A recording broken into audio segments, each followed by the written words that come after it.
Hi everyone, I'm Tracy Stein. I'm a psychologist and health educator, and today I'd like to talk about something I refer to quite a lot, everyday trance states, but I also want to talk about how we ourselves often create a negative kind of trance state for ourselves. So if you have heard one of my podcast or radio interviews that I've done, or perhaps you've taken one of my classes, you've heard me talk about everyday trance states.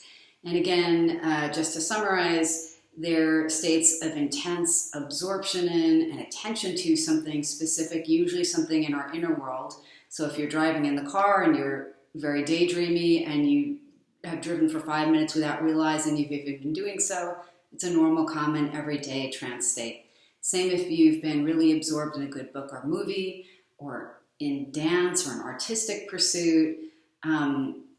Normal, common, everyday trance states, usually we snap out of them if we need to pretty easily. So another type of everyday trance we create, though, that can be much more enduring is something that arises from our self-talk. So as an example, we say things often very automatically to ourselves, but we frame them in a way that sets up a negative expectation. So for example, earlier today, I was thinking about my huge to-do list and something that I am choosing to put off until tomorrow. And what I said to myself, you've probably said to yourself as well, is I'm not going to worry about that now. I will worry about it tomorrow. And what I really meant was I am choosing today to put off this task that I can to a better time, and I will attend to it in the right time. But notice the difference in the wording.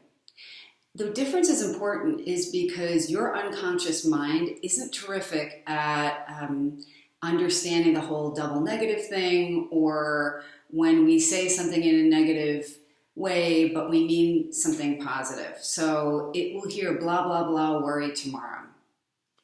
And it won't hear the not when I say I'm not going to worry. And you don't have to take my word for it. Try it yourself. Write down for one day examples of your self-talk that you probably normally don't even pay much attention to, and notice how many things have a negative kind of valence or flavor to them. Then the next day, and write it down in an old school notebook because I think this is more helpful to people than typing it, but the next day go back and look at the things you've written down, and when something is largely negative in terms of the wording, or you're using nots to negate another word, rewrite that in a more emotionally neutral or even positive way. So for me, instead of saying, I'm not going to worry about that today, I'm going to worry about that tomorrow, I might say, this task is appropriate for me to put on tomorrow's calendar. Tomorrow, at the right time, I will address this task. And you could even add something if you wanted with an expectation of a positive outcome, like, and I'm going to do the best job possible on this task at the right time and in the right way for me. So that's something you might want to try. Another word for what I just said is to create affirmations, positive present tense statements, or positive future tense statements. But they're more powerful than you might think, and they can help change your own expectations and the way you feel. So notice the way your mind and body feel. Again, when you set up a more neutral or positive expectation, simply by reframing your daily self-talk. So I hope that's helpful, and be well.